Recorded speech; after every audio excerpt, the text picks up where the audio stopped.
Hey, Nora. So, you managed to convince my brother into marrying you and taking care of your baby, huh? I never thought you were the type to use tricks like this. Did you enjoy deceiving him? And to top it off, you didn't even invite me to the wedding. Hi, Harper. I didn't actually trick Ryan into marrying me. Actually, we didn't hold a wedding, but only went to register and had a small party with our friends. Besides, it was Ryan's idea, not mine. I wanted to wait for you to come back and give us your blessing, but Ryan said you didn't have the right to decide whom he marries. Tell me, what did you do to make my brother fall so deeply in love with you? He is a successful, rich, handsome man, and yet he chose to be with you, even when you were still married and pregnant with your ex-husband's child. How did you manage to enchant him? Harper, where are you getting all this information? I told you clearly that Ryan and I met a year after my divorce. Our love is genuine, and I didn't have an affair while I was married. The baby is only about 2 months away from being born. Can't you bless Ryan and me? Why do you keep hating me and making baseless accusations? Oh, come on. You're a master manipulator, and it sickens me to see my brother fall for your lies. You must be thrilled now, thinking you'll get to take all of my brother's property, right? It's like you planned this from the beginning.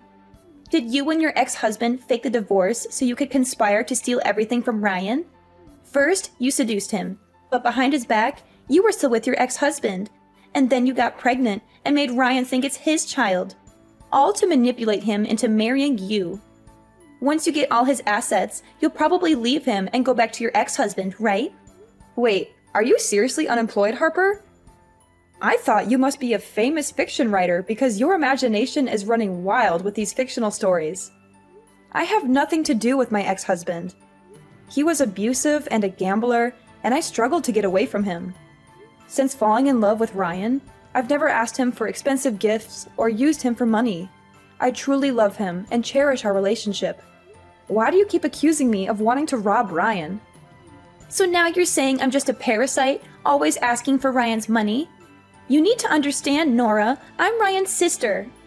I have every right to share in his success and wealth. Besides, when we were kids, he promised to take care of me and provide for me in the future. He's just fulfilling that promise now, isn't he? Everything was going fine until you and your baby came into the picture. I never said you were a parasite, Harper. But relying on a promise made by a 5-year-old is a bit unrealistic. You're 40 years old now. Shouldn't you be taking care of yourself? A promise is a promise, Nora. Once you say it, you have to do it. You manipulated Ryan into not caring about his family anymore. And now you're free to decide how to use his money, right? And it was you who convinced him not to give me any more money. He used to support me, but now he refuses every time I ask. He says he wants to save for his family and children. It's ridiculous. My own family? I'm his real family. Harper, I didn't manipulate Ryan or tell him not to give you money. That's his decision. And stop with the baseless accusations and hate just because you might lose out on some money. Oh, I see. You don't hate me because I was married to another man and not deserving Ryan. Any girl who marries Ryan will be hated by you and get unreasonable accusations like this just because you will lose your money? It's absurd! Are you suggesting that Ryan should spend his whole life working hard and living alone just so that you can continue living lavishly and happily? That's incredibly selfish. Oh, don't use such harsh words to talk about me, will you? I never said I forbid Ryan from getting married, but any potential sister-in-law must get my approval. She has to be wealthy, obedient, and afraid of me, so I can control her and get more of her and Ryan's money. I had someone in mind for Ryan, a rich girl I knew, but your arrival ruined everything. I just can't understand what Ryan sees in you. You're ugly, poor, and unremarkable. Harper, I don't know what to say, but do you think your obsession with money is becoming alarming? You should consider seeking help. It's not healthy to be so fixated on wealth and control. Are you saying I'm crazy? Of course, I'm going crazy now that I'll be left with nothing and won't be able to attend fancy parties anymore. But here's an idea, Nora. If you want to improve our relationship, and I never doubt the origin of the baby in your belly, then help me with something. I don't quite get what you mean. What are you trying to say? Well, I mean, haven't you been scolding me all this time that I can only live off and depend on Ryan? If so, then I decided to invest in stocks. A friend told me about a surefire company that will increase fivefold in 1 month. But, you know, the money that Ryan gave me last month, I accidentally spent all of it on going to parties and traveling with friends, so now I don't have any more money. So can you tell Ryan to give me $300,000 to invest? Once I make a profit, I promise never to bother your family again. 300,000? What a ridiculous number! That's equivalent to Ryan's 1-year salary already. You also know that Ryan has given most of his monthly salary to support you, so he doesn't have a backup fund, right? Now all of a sudden, you ask for such a large amount of money? Where would I get it? It's easy. Borrow money from your friends and relatives, or even take a loan from a shark if you have to. And if you're worried about trouble, get Ryan to mortgage his house to the bank. There are plenty of ways to make money. Trust me, once I make a killing in the stock market, I'll repay this house for you, and I won't interfere in your lives again. What if the stocks don't go as planned, and you lose all the money? If it really comes to that, won't you not only run out of money, but Ryan and I will also fall into debt and lose this house? You really don't know how to talk. Why is your mouth full of foul words? I haven't invested yet, but you said that I've lost the money? That's just too much to worry about. Let me tell you, a friend of mine heard secret information from Wall Street that the stock of this company is going to skyrocket. It's a sure thing. Come on, my dear sister-in-law, you must believe me. If I earn a lot of money, I will definitely not forget your help. I'm just cautioning you about the risks. But if you're confident, then go ahead and invest. Doing something is better than doing nothing, right? That's right, you finally get it. Now transfer the money to me. Transfer money? What money? Do I owe you anything? Nora, don't play dumb. You agreed to give me $300,000 so I wouldn't bother you and Ryan again. Now, if you want to transfer the money, do it. Actually, no. I never agreed to give you any money. What do you mean you didn't agree? You made the offer and I accepted.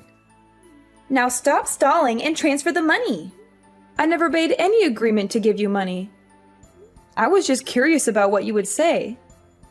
I never offered anything. You must have misunderstood. This is ridiculous. Stop trying to manipulate the situation.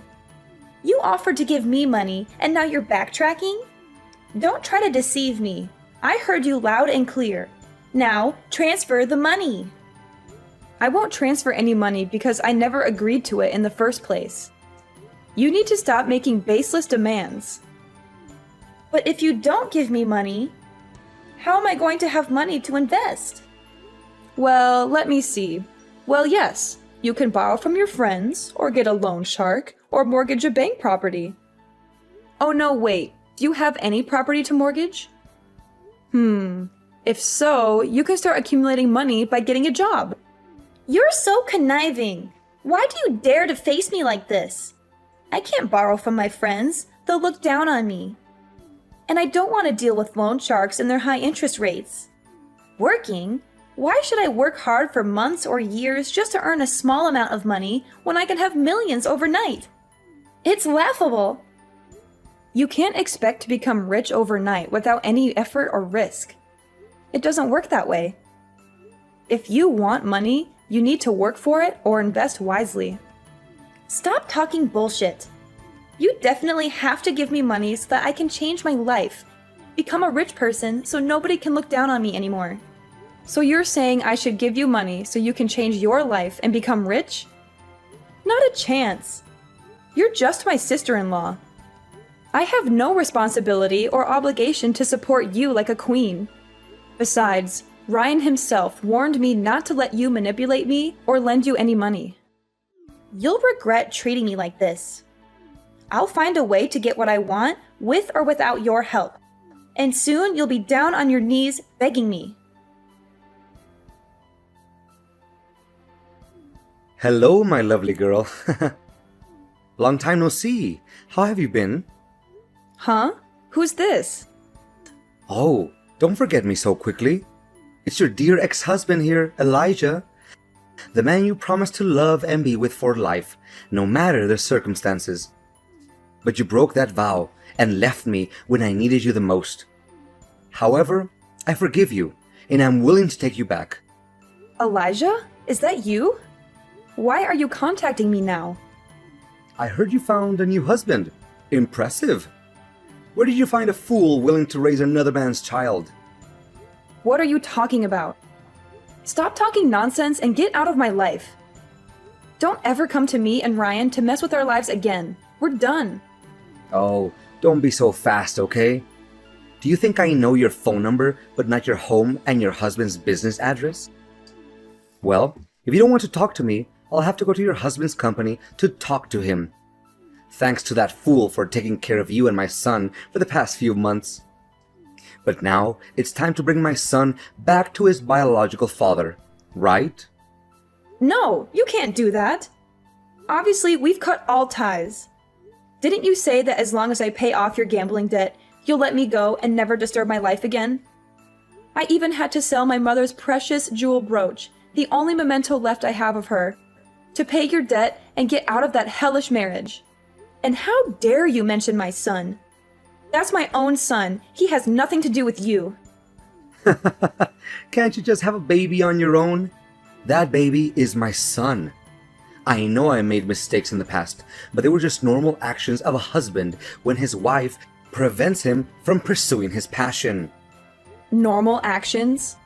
You call it normal to abuse me, beat me repeatedly on the face and stomach, even when I'm pregnant to the point of causing me to have a miscarriage just because I wouldn't give you money for gambling? Then, you didn't even feel the pain of heartlessly killing my poor child, but gloatingly said that I deserve it? I haven't seen you in over a year. You still haven't changed a bit. An evil and violent man. Oh, come on. That's all in the past. It's been a long time, and you still can't let it go? Listen, Nora, I've changed now. Bring my son to me, and we can live together. I just won the lottery and made a fortune at the casino. Enough money for you and my son to live happily ever after. You must be regretting leaving me now that I'm wealthy. But don't worry, I still want you back with me. Nora, come on. Stop sulking and come back to me. I don't understand, Elijah. Why do you always assume my baby is yours? Do you think that makes sense? We haven't seen each other in a year, have we? How could I be pregnant with your baby? Are you dreaming in the middle of the day? So what's wrong? Your son is also my son. Come on, Nora. Don't be so cranky, okay? You know how much I love you. I swear to take care of him like my own son, as long as you accept to give up everything and come back to me. Go away and never mention my son again. Didn't you say you have a lot of money already? Then go find a beautiful wife and have another child of your own. Why do you keep bothering me like that? Do you think I don't want that? Of course, that's my only wish right now. But I'll never be able to have another child of my own. It's all your fault. My fault? What have I done to you? Are you still pretending to know nothing? You really are stupid. It happened 5 months ago. After you left, I borrowed money to play in the casino to forget you. And it was a lucky day because I won several $1,000,000. But because I hated loan sharks for making you abandon me, I didn't want to pay them back. That day, they hunted me for money and I drove away. The debt collectors also chased after me. And because I was drunk before driving at high speed, I crashed in the construction site and had an accident. A terrible accident caused me to lose the ability to have children. I became an infertile man. I've become a useless man and will no longer be able to have a child of my own. Oh my God. I understand you're going through a difficult time, but you need to wake up and see the problem rationally. Your accident is entirely your own fault. Who forced you to borrow money for gambling and get involved with loan sharks? Drinking and driving was your decision too. Don't blame me for leaving you when you made my life unbearable. If you had been a good husband, worked hard, and loved me without abuse or violence, maybe we wouldn't have had to get divorced. Oh, now you're living a happy life. So you don't care whether I live or die, huh? Is that right? No matter what I say, you'll find a way to argue back. After our son disappeared, you were delighted because it gave you an excuse to divorce me. You moved on to a happy family and had another child with that man. You've forgotten about our poor child, haven't you? You don't deserve to be a mother. Enough! Stop it now!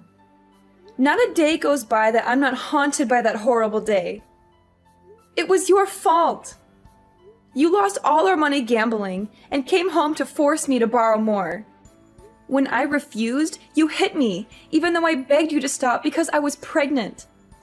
But you didn't listen, and you kicked me in the stomach, saying I didn't deserve to carry your child. I still have nightmares about that day. Then, why didn't you protect the baby? If you had, I would have a biological child now. You're useless. How dare you blame me? If it weren't for your mother at the time, kneeling down begging me to forgive her because she was old, you were her only relative. I made her promise to help me divorce you, get rid of you completely. Now you are definitely still in prison. I don't care. I just know that my son is with you, and you must bring him back to me. If I can't have a happy life, then neither can you. Are you threatening me? Let me tell you something. I'm no longer the weak and helpless Nora you once knew. This time, if you dare to touch my husband and children, I will make sure you regret it. Now get the hell out of my life!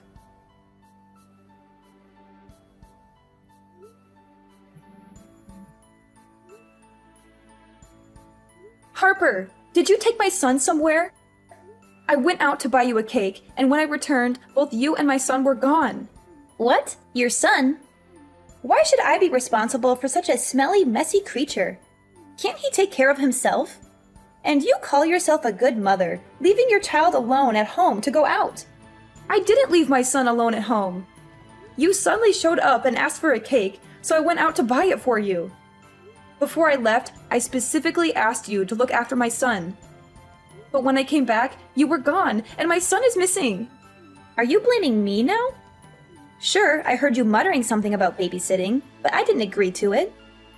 Don't assume that I have to do everything you say. Besides, if the baby is lost, what's the point of looking for him? You and Ryan could just have another baby. How can you say something so heartless? That's your nephew, Ryan's biological son. So what? He's just a baby. But if you're so desperate to find him, you probably will get disappointed. Although he might not be in this country anymore. Look, forget about him. Move on and have another baby. I won't give up on finding my son. I will do whatever it takes to bring him back. You're so stubborn, Nora. Maybe he's better off without you. Perhaps he's living a happier life than he ever would with you. What do you mean by that, Harper? How can you say such a thing? How can you say that when my own son is missing? I can't just move on. He's my flesh and blood, and I won't rest until I find him. Well, good luck with that. Now I have to spend this huge amount of money. It's so wonderful. Harper, I can't believe you could do this to me. How could you betray me like this? I am beyond disappointed in you. What's your problem, Nora? What are you so mad about? What disappointment? Don't act like I care about how you feel. Are you going to blame me for your son's disappearance now? I warned you before, didn't I? You won't find the boy again. Just give up. Even now, you still refuse to admit it? Weren't you the one who accused me of colluding with my ex-husband and came up with that ridiculous plan? Turns out, I can write stories too. Not fiction like yours, but detective stories. Would you like to hear one? Huh? What nonsense are you talking about? I don't have time to listen to your crazy ramblings. Don't be so hasty. I think you'll like this story. It's about a woman who endured years of abuse from her ex-husband. But she managed to escape that traumatic past and find a man who truly loves her. She thought her life would finally be happy. But then she encountered a wicked sister-in-law who would do anything for money. However, because the woman's family couldn't fulfill her extreme desires, the sister-in-law devised a sinister plan. What? What are you talking about? That wicked woman has managed to contact her sister-in-law's ex-husband, who was desperate to find a child. The evil sister-in-law and him have planned together that she would find a way to bring her sister-in-law's baby and sell it to her gambling ex-husband for $500,000. He had to promise that he would bring the child out of the country so that no one finds out about their scary plans. Stop. Just stop now. I don't want to hear any more of this. What's the matter? Don't you want to know how it ends? I promise it won't disappoint. The ending? Yes, the ending. But here's something the two villains didn't know. Since the last time the ex-husband sent threatening messages to the poor woman, she became cautious and sensed the danger. She secretly installed cameras in the baby's room and bought a tracking bracelet to put on the baby. So when the baby went missing, she quickly realized that her ex-husband was the most suspicious and immediately informed the police. Hidden camera? Tracking bracelet? Please don't tell me it's the silver bracelet. Oh my god, I should have taken it off. Based on the camera footage and the location data from the bracelet, the police quickly caught the ex-husband as he was about to leave the country. The baby was safely returned to his parents, and the ex-husband was arrested and confessed to everything. He revealed all his plans and his accomplices. The police are on their way to arrest the wicked sister-in-law. How's that for a story? Oh, and I'll let you in on a little secret. The story I just told you is entirely based on a true story. You can't prove anything. This is all just a coincidence. Coincidence? I don't think so. The truth always has a way of coming out, and you'll pay for what you've done. I won't rest until justice is served and my son is safe in my arms again. You mess with the wrong woman, Harper. Yes, I admit it. I was just trying to scare you, Nora. I didn't actually kidnap the baby, I promise. I never intended to harm him, I swear. What? Pretending to kidnap my baby? Are you out of your mind? Scare me? Do you think this is a joke, Harper? My baby's safety is not something to be taken lightly. How could you even think of such a cruel and heartless plan? I know I messed up big time. I was desperate, Nora. Desperate to find a way to get money for myself and solve my financial problems. I thought if I could borrow money from your ex-husband and invest it, I could return the money and make everything right. I never wanted to hurt you or the baby, I promise. So you thought manipulating me and my son's safety was the answer? You never once considered the consequences of your actions? Do you even understand how terrified I was when I thought that my baby was missing? I'm so sorry, Nora. I didn't think things through. I was selfish and desperate. But I swear, I never meant to harm anyone. I just wanted a chance to fix my life and make things better for myself. Harper, I will never forgive you for what you've done. You crossed a line that should never have been crossed. My son's safety is not a joke or a tool to manipulate me. You will pay the price for your actions, and I hope you spend the rest of your life in prison where you belong. You can't do this to me, Nora. I didn't actually do anything to your son. It was all just a scare. You can't prove anything. The police will investigate, and they will find the truth. I have the evidence of your plan, and I'll make sure justice is served. You can't get away with this, Harper. You wouldn't really turn your own sister-in-law in, would you? We're family. Nora, please, I'm sorry. I'll do anything to make it right. Just don't turn me in. You're heartless, Nora. You don't care about anyone but yourself and that brat of yours. As the days passed, the weight of the trial and the emotional toll it took on me became unbearable. The courtroom felt like a prison, confining my spirit as I sat there, recounting the harrowing events that had unfolded. The truth had come to light, and both Elijah and Harper were held accountable for their actions. It was a bad ending for them, as justice finally caught up with them. Elijah was sentenced to 10 years in prison for kidnapping and intimidation, and an additional 5 years for the abuse he had subjected me to in the past. He would no longer be able to harm anyone else. As for Harper, she too faced the consequences of her manipulative schemes. She was sentenced to 10 years in prison for her role in the kidnapping. On top of that, she had to compensate me with a substantial amount of money for the pain and suffering she had caused. Talk about karma coming back to bite. Ryan and I decided to start anew, leaving behind the painful memories and toxic relationships that haunted us. We sold our house, and with the proceeds, embarked on a new journey together in a different country. It was a fresh start, a chance to build a happy and loving family without the shadows of the past. In our new home, we found solace and peace. The wounds of the past began to heal as we focused on creating beautiful memories together. Our son, the light of our lives, flourished in this new environment, surrounded by love and care. He was our beacon of hope, a symbol of resilience and the strength to overcome adversity. Ryan and I grew closer than ever before, supporting each other in every step of our journey. We made a conscious effort to communicate openly, to heal the scars of our pasts,